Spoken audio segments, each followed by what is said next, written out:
Greetings and welcome to a holiday edition of A Taste of Old Colony History. For today's episode, we have locally sourced some favorite holiday recipes that hopefully will make your spirits bright.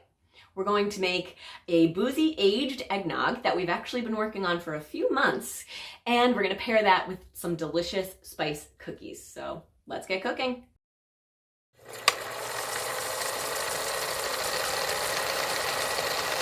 These are our ingredients for our boozy aged eggnog. We need a dozen egg yolks, granulated sugar, nutmeg, salt, heavy or whipping cream, half and half, whole milk, a French brandy, an aged rum, a bourbon, and vanilla extract. And here are the tools we'll need. We have a bowl, a whisk, quarter teaspoon and a whole teaspoon, a wet measuring cup, and then to store the eggnog, you'll need some large jars, and we're gonna use a funnel to keep everything neat and tidy as we transfer into our storage containers. All right, so we're ready to start all the ingredients for our eggnog. And first we need a dozen egg yolks. So we need to separate our yolks from the whites. I have a separate container that I'm going to save the whites in. You can use them for something else. We're just going to flip the yolk back and forth. Try not to break it. Get it in there. All right. Egg number 2.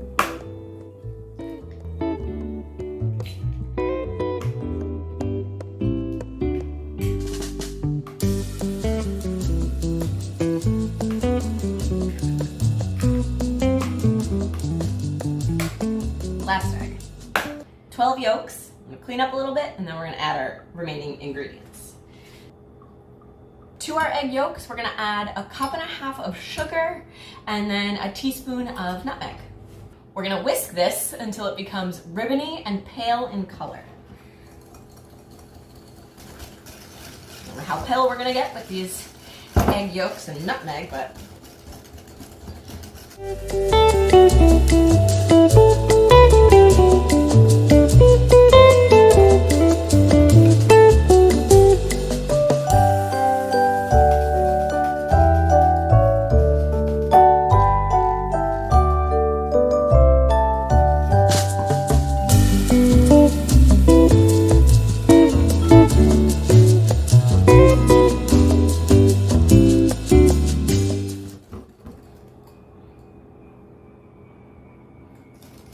looks pretty ribbony to me. All right, so now we're gonna add our remaining ingredients. So first we'll do all our dairy. We need 2 cups of heavy cream. We need 2 cups of half and half. I think this is where we'll pause and transfer to a larger bowl. So our heavy cream, half and half, eggs, sugar, and nutmeg are in here. We're gonna add 2 cups of whole milk. Now we need 1 cup each of bourbon, French brandy, a cognac, and rum, an aged rum. Cup.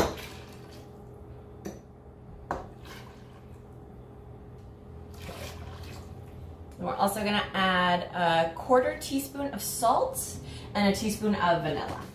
And mix this all together. It smells very strong.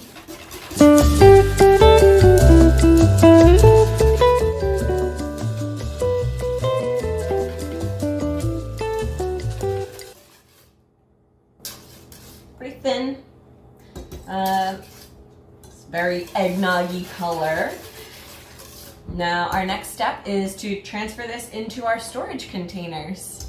All right, so these are our storage jars. They're 3 large mason jars. I'm gonna hope that all of this fits. So we'll just ladle it in.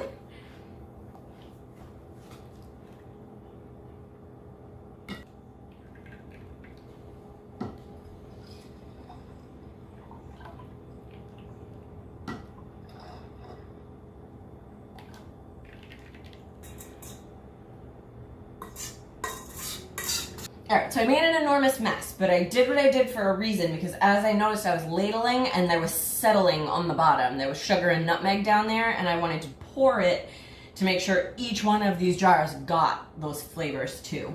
These will get their caps on, and then they're gonna go in the fridge. Minimum to age these is 2 weeks. Every few days you wanna give them a little shake. Recommended up to a year, but the sweet spot is about 4 months. So right now it's August. We are getting this ready for December's A Taste of Old Colony History.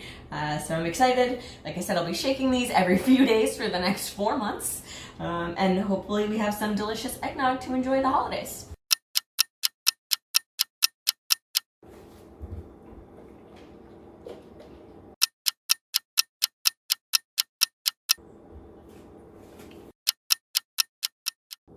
Here are the tools and ingredients we'll need to make our spice cookies. For ingredients, we need flour, baking soda, salt, cinnamon, cloves, ginger, sugar, canola oil, molasses, and 1 egg.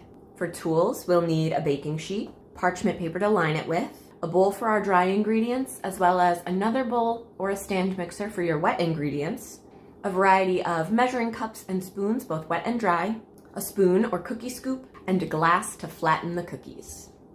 So to get started on our spice cookies, the first thing we need to do is preheat our oven to 350. The next thing we're gonna do is line our baking sheets with parchment paper, get those ready for our cookies. So now we'll start to combine all our dry ingredients. We're gonna use this bowl to combine all our dry ingredients. So we need to get our flour. It's 2 1/4 cups of flour.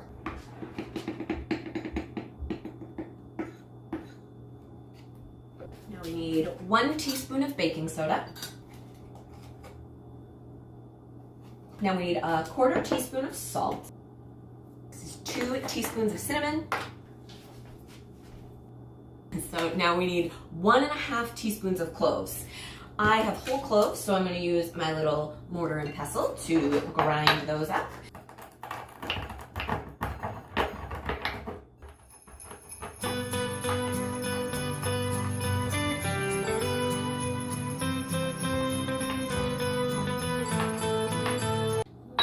See how that does. All right, we need 1 1/2 teaspoons.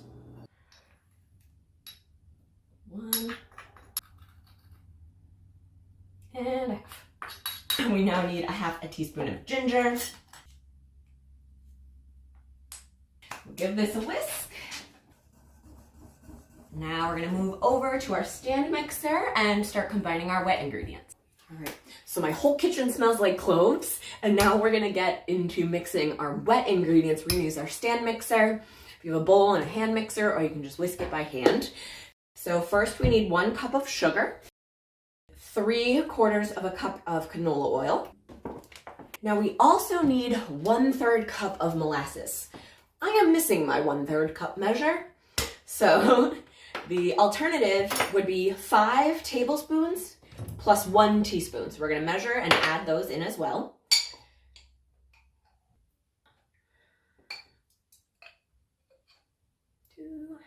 We're gonna get these going, stir them. This mixture is going to look broken a little bit. It's not gonna look like it's fully incorporated, but it will be once we get our egg and all our dry ingredients. It'll help it all come together. So I'm gonna break our egg. Now we're gonna get our wet ingredients started. Just stir them together.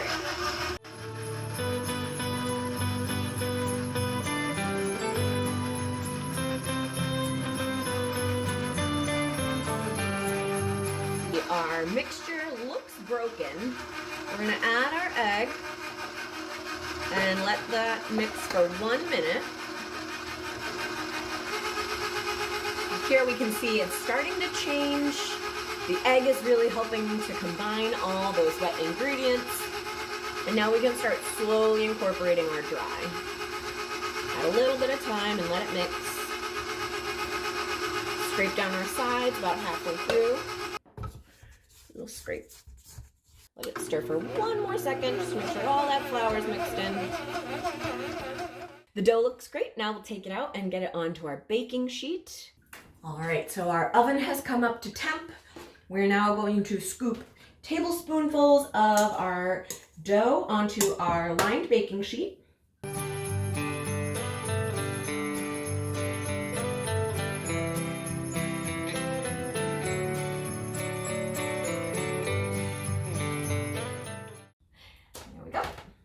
so I'll show you the process for these, and then I'll do it all over again with the next batch. So what we want to do is grab a glass with a nice flat bottom, and we're just going to press these out. Too late now. Probably. This was a little bit sticky, but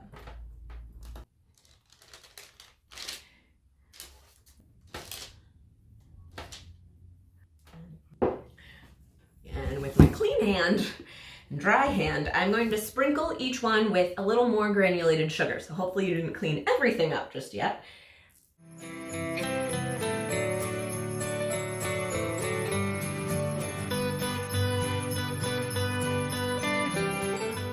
So now that they're beautifully sprinkled and frosted kind of, I'm going to do our next batch, and then we'll get them in the oven. So before we get these in the oven, what I just did that I would suggest is try to shake off a little of the extra sugar if you got a lot on the rest of the parchment and baking sheet, because we just don't want that to burn. So we're going to get them in the oven. They need about 12 to 15 minutes. And I'm going to have to do a swap halfway through so that I can switch the trays and they cook evenly. So we'll see these in about 6 minutes.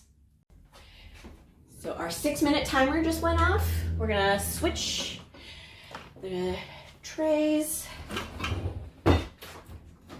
Whoa, they're looking really beautiful. Once they crack and are really nice and golden, that's how we'll know they're done. Give them another 6 minutes and check on them. They might need a couple more after that, but we'll take a look. Our cookie timer just went off again, so we're gonna take a peek. Oh, they're perfect. They're golden. They're cracked on top. These look amazing. They smell even better. I'm gonna let them cool here for just a minute, then I'll put them onto a wire cooling rack, then we'll taste them. I don't think I'm gonna be able to wait very long. Parchment paper helps make clean up a breeze with these cookies. Need it because they are a little bit sticky, of course. Just transferring them over to our cooling rack.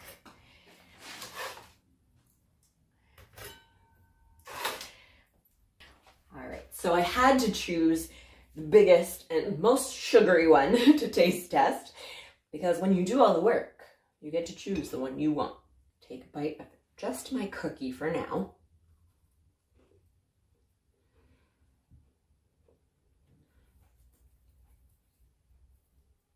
Just out of the oven, but not burn your mouth hot, but they're so warm and chewy. They really embody the season and all the delicious spices that went in there. Just sort of warms you from the inside out. Super tasty. Really all works together, and it's just delicious. All right. So now for our eggnog. This has been in the fridge. I concocted this on August 11th, and we are in mid-December now.